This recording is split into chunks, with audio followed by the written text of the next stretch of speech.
નમસ્કાર વાલા વિદ્યાર્થી મિત્રો, આજે આપણે કેટલાક વિશિષ્ટ ત્રિકોણ વિશેની વાત કરીએ છીએ।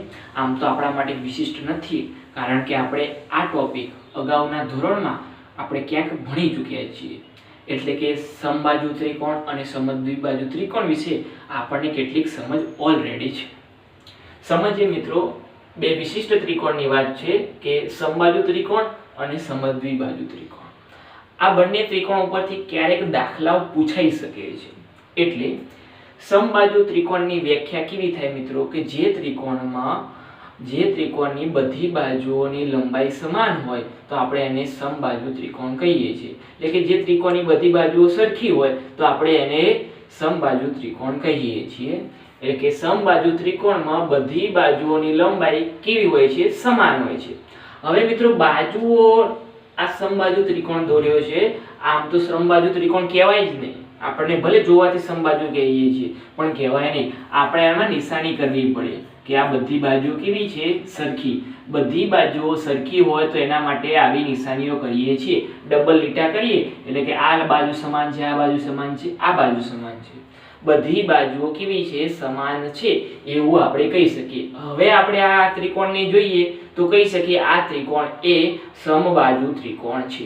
અને જો મિત્રો સમબાજુ ત્રિકોણ હોય એટલે કે બધી બાજુઓ સરખી હોય, આ બાજુ સરખી છે, આ બાજુ સરખી છે, આ બાજુ સરખી છે, બધી બાજુઓ સરખી હોય તો એના દ્વારા જે ખૂણો રચાય છે, એટલે કે આ ખૂણો રચાય છે, આ ખૂણો પણ કેવો હોય? સમાન જ હોય મિત્રો।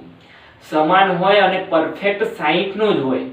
કેમ કે બધી બાજુઓ સરખી હોય, બાજુઓ સરખી હોય, આ બાજુઓ આખી પાસે થવાની નથી, તો વચ્ચેનો ખૂણો પરફેક્ટ જ રહેવાનો છે। ખૂણો પરફેક્ટ રહે તો ખૂણો કેટલાનો રહે છે? 60 નો રહે છે। તો સમબાજુ ત્રિકોણમાં બે વસ્તુ યાદ રાખવા જેવી છે, ખાસ કે ત્રિકોણની બધી બાજુઓ કેવી હોય છે? સમાન હોય છે, કે ત્રિકોણની બધી બાજુઓની લંબાઈ સમાન હોય છે, દરેક ખૂણાનું માપ 60 અંશ પરફેક્ટ હોય છે। સમબાજુ ત્રિકોણ પૂછે તો આપણે દરેક ખૂણાનું મૂલ્ય 60 છે એવું સમજી લેવાનું। અને અહીંયા મેં ખાસ નિશાનીઓ કરી છે, એ બાજુઓની લંબાઈ સમાન છે એવું દર્શાવે છે। અહીંયા આમ બે કરી છે, આ બાજુઓની સમાન છે એવું દર્શાવે છે। એના પછી સમદ્વિબાજુ ત્રિકોણ કોને કહેવાય? કે જે ત્રિકોણની કોઈ પણ બે બાજુઓની લંબાઈ સમાન હોય તો આપણે એને સમદ્વિબાજુ ત્રિકોણ કહેતા હતા।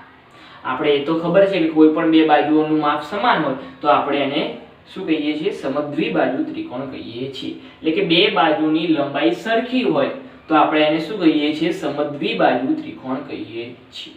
જો સમદ્વિબાજુ ત્રિકોણ હોય તો મેં અહીંયા એક ત્રિકોણની આકૃતિ દોરેલી છે, એ ત્રિકોણ કેવો ત્રિકોણ કહેવાય? એ ત્રિકોણ આપણે હાલ કહી શકીએ નહીં, કારણ કે આપણને જોવા ઉપરથી ખબર પડે કે આ બે બાજુઓની સમાન છે, પણ આપણે એવું કહી શકીએ નહીં। આપણે એના માટે નિશાની કરવી પડે કે આ બે બાજુઓ કેવી છે? સરખી છે। આવી નિશાની મેં હમણાં જ વાત કરી કે એ સરખી, એ બે બાજુ કેવી છે? સરખી છે એવી આપણને દર્શાવે છે। એટલે આ બાજુનું માપ સમાન છે, એટલા ને એટલા આ બાજુ, આ બંને બાજુઓના માપ કેવા છે? સમાન લંબાઈના છે। એટલે કે આ ત્રિકોણ સમદ્વિબાજુ ત્રિકોણ છે એવું હવે કહી શકીએ છીએ। અને જો સમદ્વિબાજુ ત્રિકોણ આપણને આપેલો હોય તો એના ખૂણાઓના મૂલ્ય કેવા હોય છે એની વાત કરીએ તો સમાન બાજુની સામેના ખૂણા, જે સમાન બાજુ આપેલી છે એને સામેના ખૂણા સમાન હોય છે। હવે બાજુની સામે, આ બાજુની સામેનો ખૂણો કયો કહેવાય? આ ખૂણો કહેવાય। આ બાજુની સામેનો ખૂણો કયો કહેવાય? આ કહેવાય। અને આ બાજુની સામેનો ખૂણો ઉપરનો ખૂણો કહેવાય। એવી રીતે અહીં શું કહ્યું છે કે સમાન બાજુની સામેના ખૂણા, એટલે કે આ સમાન બાજુની સામેનો ખૂણો, આ સમાન બાજુની સામેનો ખૂણો કેવા હોય છે? સમાન હોય છે। સમાન માટે પણ આપણે સરખી નિશાની કરી શકીએ છીએ ખૂણા માટે। એટલે કે સમાન બે બાજુઓ હોય એની સામેના ખૂણા કેવા હોય છે? સમાન હોય છે। એટલે કે આનું મૂલ્ય 50 હોય તો આનું મૂલ્ય પણ 50 જ થાય, આનું મૂલ્ય 20 હોય તો આનું મૂલ્ય પણ 20 જ થવાનું છે। એટલે કે બે ખૂણાના મૂલ્ય કેવા હોય છે? સમાન હોય છે। સમદ્વિબાજુ છે એટલે કે બે બાજુઓ સમાન છે અને બે ખૂણાઓ પણ સમાન છે, એટલે કે આ બે ખૂણાઓના મૂલ્ય પણ કેવા છે? સમાન છે। એટલે કે સમદ્વિબાજુમાં સમદ્વિ બાજુમાં સમાન બાજુની સામેના ખૂણા કેવા હોય છે? સમાન હોય છે એવું આપણે કહી શકીએ છીએ. અને સમબાજુમાં તો મિત્રો બધી બાજુઓ સરખી છે. બધી બાજુ સરખી હોય તો ખૂણો એક્ઝેક્ટ 60 નો મળે છે, અથવા તો બીજા શબ્દમાં કેવું હોય તો ખૂણા સમાન મળે છે. પણ અહીંયા જ્યારે સમદ્વિ બાજુની વાત કરતા હોઈએ ત્યારે કોઈ પણ બે બાજુના મૂલ્ય કેવા હોય છે? સમાન હોય છે. હવે સમાન બાજુની સામેના ખૂણા કેવા હોય છે? સરખા હોય છે. આ બે વાતોને ધ્યાનમાં રાખી અને આપણે હવે દાખલાઓ ગણવાના છે. આપણને ગમે તે આ એકનું મૂલ્ય આપેલું હોય, આનું મૂલ્ય 50 હોય તો આનું મૂલ્ય આપણને શોધવાનું કે તો ડાયરેક્ટ શોધી દઈએ. આપણે એક જ વાક્ય લખવાનું કે સમદ્વિ બાજુ ત્રિકોણમાં સમાન બાજુની સામેના ખૂણા સમાન હોય છે. જો આ 50 નો થતો હોય તો આ પણ 50 નો જ થાય એવું લખી દેવાનું. આપણો દાખલો પૂરો. પણ આના સિવાય આપણને આ શોધવાનું કહ્યું હોય તો આપણે પહેલા લખવાનું કે સમાન બાજુ સમદ્વિ બાજુ ત્રિકોણમાં સમાન બાજુની સામેના ખૂણા સમાન હોય છે. એટલે આ 50 છે તો આ 50 થાય. એના પછી ત્રિકોણના ત્રણેય ખૂણાના માપનો સરવાળો 180 થાય છે. આ બે 50 50 છે તો આપણને આનું મૂલ્ય 80 આપણને મળે છે. આટલી જ સિમ્પલ રીતે મિત્રો જે ભણીએ છીએ એને યાદ રાખવાનું છે અને નવું નવું યાદ કરતું રહેવાનું છે. આપણે ખાસ આ બે વસ્તુને ધ્યાનમાં રાખી અને કેટલાક આકૃતિ ઉપરથી દાખલાઓ ગણવાના છે. આપણને અહીંયા એક આકૃતિ આપેલી છે. આ આકૃતિમાં ખૂણા x નું મૂલ્ય આપણે શોધવાનું છે. અહીંયા એક ખૂણાનું મૂલ્ય 45 આપેલું છે. આવી ડબલ લીટાઓ આપેલા છે. એનો મતલબ એવો થાય કે આ બાજુનું મૂલ્ય અને આ બાજુનું મૂલ્ય કેવું છે? સમાન છે. એટલે આપેલો ત્રિકોણ સમદ્વિ બાજુ ત્રિકોણ છે.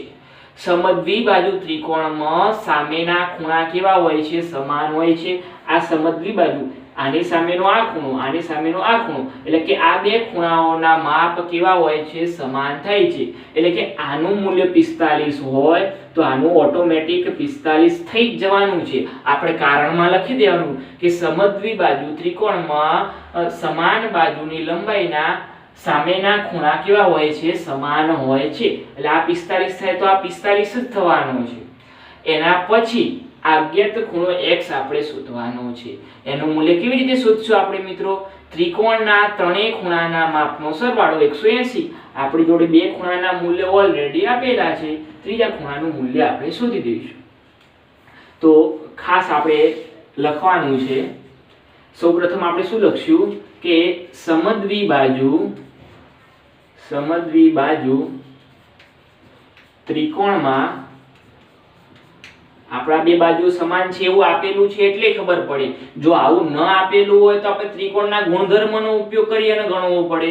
કારણ કે એમાંથી આ બે ગમે તે ખૂણાનું મૂલ્ય આપેલું હશે. એટલે આવી બાજુ ઉપર આવી નિશાનીઓ કરેલી હોય તો આપણે સમજવાનું કે સમદ્વિ બાજુ ત્રિકોણને ધ્યાનમાં રાખી અને પછી દાખલાઓ ગણવાના છે. ખાલી આપણને આવી આકૃતિ આપે ને આપણે સમજી નહીં લેવાનું કે આપણે અગાઉ ત્રિકોણના ત્રણેય ખૂણાના માપના સરવાળો 180 થાય છે એ ગુણધર્મનો ઉપયોગ કરીને દાખલાઓ ગણવા માંડો તો એમાંથી દાખલાઓ ગણીએ પણ એનો જવાબ આપણને મળે નહીં. કારણ કે આપણને એકનું જ મૂલ્ય આપેલું હોય, બીજા કોઈના મૂલ્ય નથી આપેલા. પણ જ્યારે આવી બાજુમાં આવી નિશાની કરેલી હોય તો આપણને ખબર પડે કે આ સમદ્વિ બાજુ ત્રિકોણની વાત કરેલી છે. અને જ્યારે સમદ્વિ બાજુ ત્રિકોણની વાત કરેલી હોય એટલે કે સમાન બાજુની સામેના ખૂણા સમાન હોય છે. તો સમદ્વિ બાજુ ત્રિકોણમાં સમાન બાજુની સામેના ખૂણા સમાન હોય. આવું આપણે લખી દીધું. એટલે આ ખૂણો 45 નો તો સામેનો 45 જ થવાનો છે એવું આપણે આકૃતિમાં દર્શાવી દેવાનું. બાજુમાં આ 45 છે, સામેનો 45 આપણે આકૃતિમાં લખી દીધું છે. હવે આપણે બે ખૂણાનું મૂલ્ય મળી ગયું છે, ત્રીજા ખૂણાનું મૂલ્ય શોધવું છે. તો આ ખૂણાનું મૂલ્ય કેટલું થાય? 180 અંશ થાય છે. કેવી રીતે? ત્રિકોણના ત્રણેય ખૂણાના માપનો સરવાળો 180 લઈ લેવાનો. 45 + 45 + x બરાબર 180. એટલે હવે આપણે શું લખીશું કે ત્રિકોણના ત્રણેય ખૂણાના માપનો સરવાળો 180 અંશ થાય. એટલે કે 45 + 45 + x બરાબર 180. 80. આના ઉપરથી x નું મૂલ્ય આપણને મળી જશે. તો x નું મૂલ્ય આપણને કેટલું મળશે? 180 ઓછા 45 વત્તા 45 કેટલા થાય? 90 થાય. આ 90 પેલી બાજુ જાય તો માઈનસમાં એટલે કે 90. તો x નું મૂલ્ય આપણને મળ્યું 180 ઓછા 90 એટલે કે આપણને 90 મળ્યું. તો આ ખૂણો કેટલો થશે? કાટખૂણો થશે. શું થશે મિત્રો? કાટખૂણો થશે. તો આવા ત્રિકોણને આપણે કેવા નામે ઓળખીએ છીએ? સમદ્વિબાજુ કાટકોણ ત્રિકોણ. આવા ત્રિકોણને આપણે એક પણ કહીએ છીએ. કાટકોણ હોય અને બે બાજુઓ પણ સમાન હોય તો એને આપણે સમદ્વિબાજુ કાટકોણ ત્રિકોણ કહેતા હોઈએ છીએ. અહીંયા ખાલી આ મૂલ્યને ધ્યાનમાં લેવાનું હતું, એ ખૂણાનું શોધવાનો હતો. એના પછી બીજી કોઈ આકૃતિ આપેલી હોય અને એ આકૃતિમાં આપણે અજ્ઞાત x નું મૂલ્ય શોધવાનું છે. આકૃતિ જોવા ઉપરથી આપણને લાગે છે કે આ બે બાજુઓના મૂલ્ય કેવા છે? સમાન છે. આ બાજુનું મૂલ્ય સમાન છે, આ બાજુનું મૂલ્ય છે, એટલે કે આ ત્રિકોણ જે રચાય છે એ સમદ્વિબાજુ ત્રિકોણ છે. સમદ્વિબાજુ ત્રિકોણમાં આનું મૂલ્ય x હોય તો આનું મૂલ્ય પણ શું હોય? x જ હોવાનું. કારણ કે સમદ્વિબાજુ ત્રિકોણમાં સામેની બાજુના સામેના ખૂણા સમાન બાજુની સામેના ખૂણા કેવા હોય છે? સરખા હોય છે. એટલે કે આનું મૂલ્ય પણ x થશે. હવે મિત્રો આ બંને ખૂણાના મૂલ્ય સમાન થશે એટલે ગમે તે એકનું શોધીએ તો બંનેનું શોધ્યું જ કહેવાય. આપણને આ મૂલ્ય આપેલું નથી એટલે આ બે ખૂણાઓના માપ આપણને આપેલા છે. કેટલા? x અને x. બાજુમાં આપણને 110 બીજો ખૂણો આપેલો છે જે આ ત્રિકોણની બહારની બાજુએ છે. તો આપણે એને શું કહીએ છીએ? બહિષ્કોણ કહી શકીએ મિત્રો. કે x અને ખૂણો x અને આ 110 આપેલો છે એ કેવો ખૂણો છે? કેવા સંબંધમાં છે? તો તેઓ એકબીજાના બહિષ્કોણ છે. એટલે કે આ બે અંતઃસમુખ કોણ છે જે બહિષ્કોણના જેટલું મૂલ્ય ધરાવે છે એવું આપણે કહી શકીએ છીએ. તો આ દાખલો જ્યારે આપણે ગણતા હોઈએ છીએ ત્યારે આપણે સૌપ્રથમ લખવું પડે કે સમદ્વિબાજુ ત્રિકોણમાં સમાન બાજુની સામેના ખૂણા સમાન હોય છે. સમદ્વિબાજુ ત્રિકોણમાં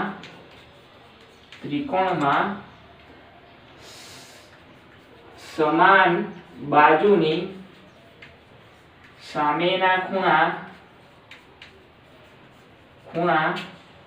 સમાન હોય. એટલે આ ખૂણો x હતો પણ આ પણ x જ થવાનો છે એવું આપણે આકૃતિમાં દર્શાવી દેવાનું. આ ખૂણો x છે તો આ ખૂણો પણ x જ છે. હવે એટલી તો આપણને ખબર પડી ગઈ છે. એના પછી 110 ના બંને વચ્ચે શું સંબંધ છે?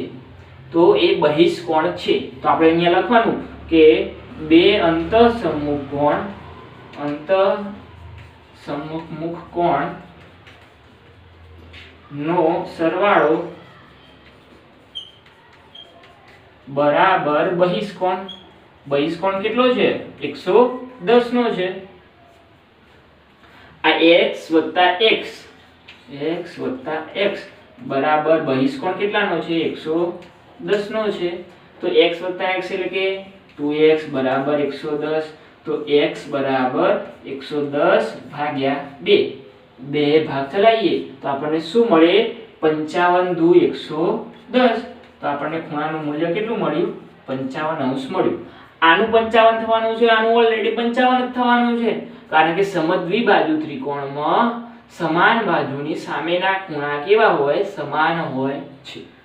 એટલે ખાસ કે ખૂણા x નું મૂલ્ય આપણે શોધવાનું હતું એ આપણને 55 અંશ આપણને મળી ગયું છે. બસ મિત્રો આવી જ રીતે આપણે દાખલાઓ ગણવાના હોય છે. એના પછી એક બીજી વિશિષ્ટ આકૃતિ આપણને આપેલી છે. એક આકૃતિ આપેલી છે જેમાં x નું અને y નું બંનેનું મૂલ્ય આપણને શોધવાનું છે. તો આપણે એ આકૃતિને જોઈએ તો આપણને ખબર પડે કે આ બાજુ સમાન છે, આ બાજુ સમાન છે, આ બાજુ સમાન નથી. એટલે બે બાજુઓ સમાન હોય તો સમદ્વિબાજુ ત્રિકોણ હોય. શું હોય મિત્રો? સમદ્વિબાજુ ત્રિકોણ હોય. અને જો સમદ્વિબાજુ ત્રિકોણ હોય તો સમાન બાજુની સામેના ખૂણા સમાન હોય. એટલે આ બેની સામેનો ખૂણો આ અને સામેનો ખૂણો આ. એટલે આ ખૂણાનું મૂલ્ય x હોય તો આ ખૂણાનું મૂલ્ય પણ શું હોય? x હોય. આ બંને ખૂણા સમાન થાય. આનો આપણે શોધીએ તો આનો ઓલરેડી આપણને મળી જાય કારણ કે આ બંને મૂલ્ય કેવા છે? સમાન છે. એના પછી આ બાજુ આપણને y આપેલો છે પણ y ને x નો કોઈ સંબંધ જ અત્યારે નથી. એવી રીતે ઉપર આપણને આપેલા છે 90. તો આ નીચેનું મૂલ્ય કેટલું થાય? 90 થશે મિત્રો. આ મૂલ્ય કેટલું થશે? 90 થશે. કારણ શું? કારણ એનું શું થશે મિત્રો? અભિકોણ. શું થશે મિત્રો? અભિકોણ. તો ખાસ જ્યારે આવો આપણે દાખલો લખતા હોઈએ તો આપણે સૌપ્રથમ તો શું લખી દઈશું કે સમદ્વિ બાજુ ત્રિકોણમાં સમાન બાજુની સામેના ખૂણા સમાન હોય. આવું લખી દઈએ એટલે આપણને ઓટોમેટિક પેલું યાદ આવી જાય કે સામેના ખૂણા સમાન હોય. આ x છે તો આ x જ થવાનો છે. ગમે તે x શોધીએ તો બંનેના મૂલ્ય સરખા જ છે. હવે આપણે ઉપર જોઈએ છીએ કે આ ખૂણાનું મૂલ્ય પણ 90 થશે. ખૂણો 90 બરાબર ખૂણો 90. આ ખૂણો પણ 90 થશે. કૌંસમાં લખીશું કે અભિકોણ. આપણે એ ખૂણાનું મૂલ્ય કેટલું થવાનું છે? 90 થવાનું છે, કારણ કે અભિકોણો થાય છે. હવે અભિકોણો થાય તો બંને મૂલ્ય સમાન છે. હવે આપણને આ 90 છે, આ x છે, આ x છે, તો ત્રિકોણના ત્રણેય ખૂણાના માપનો સરવાળો 180 થાય છે. સૂત્ર મૂકી દઈએ તો અહીં લખવાનું કે ત્રિકોણના ત્રણેય ખૂણાના માપનો સરવાળો 180 અંશ થાય. એનો મતલબ શું થાય?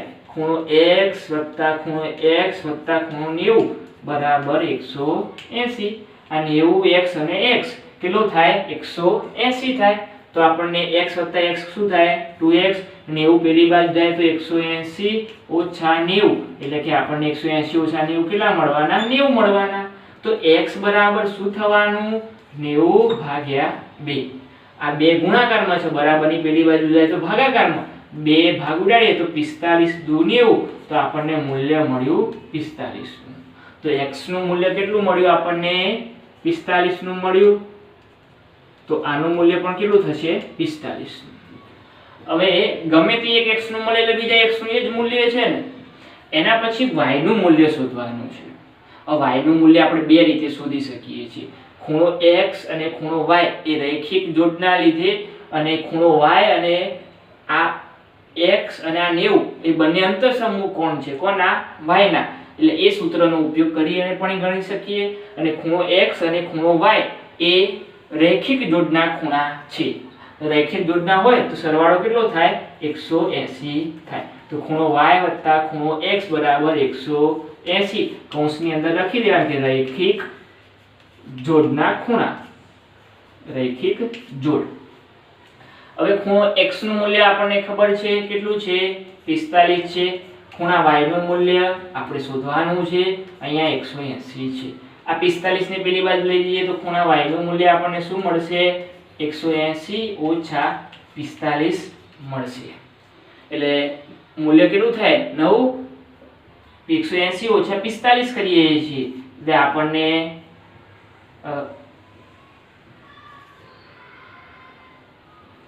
7 માંથી 4 જાય તો 3, 135 આપણને મળશે. 135 90 100 10 20 અને 30 એટલે 135 આપણને મળશે. ખૂણા y નું મૂલ્ય કેટલું થાય? 135 થાય. કેવી રીતે? એ પણ રીતે અને બીજી રીતે ડાયરેક્ટ કરવું હોય તો અંતરસમૂહ કોણ 90 + 45 કરીએ. 90 + 45 કરીએ એટલે 90 100 10 20 30 અને 5 35 એટલે કે આપણને 135 અંશ y નું મૂલ્ય મળે છે. મિત્રો આવી જ રીતે આપણે દાખલાઓ ગણવાના હોય છે.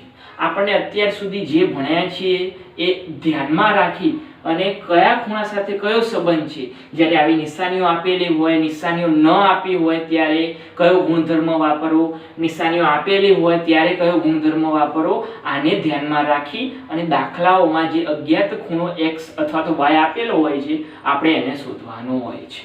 તો ખાસ મિત્રો તમે આ બધું જ લખી દેજો. લખી દીધા પછી તમારે આ માટે સમબાજુ અને સમદ્વિબાજુ ત્રિકોણ માટે સ્વાધ્યાયમાં કોઈ દાખલો નથી, પણ આપણી બુકમાં દાખલાઓ છે. પ્રયત્ન કરો આપેલું છે જે પેજ નંબર 123 ઉપર, એમાં પ્રશ્ન નંબર પહેલો અને બીજો ગણી અને મને મોકલાવવાનો છે. ખાસ મિત્રો સ્વાધ્યાય નથી, આપણો પાના નંબર ઉપર ગણિતની બુકમાં પેજ નંબર 123 ઉપર પ્રયત્ન કરો એવું કરીને લખેલું છે, જેમાં બે પ્રશ્નો આપેલા છે, પ્રશ્ન નંબર 1 અને પ્રશ્ન નંબર 2. આ બંનેમાં ઘણા બધા એવા આકૃતિ ઉપરથી આપણને x અને y શોધવાના કયા છે એ શોધી અને મને મોકલાવાના છે. ધન્યવાદ.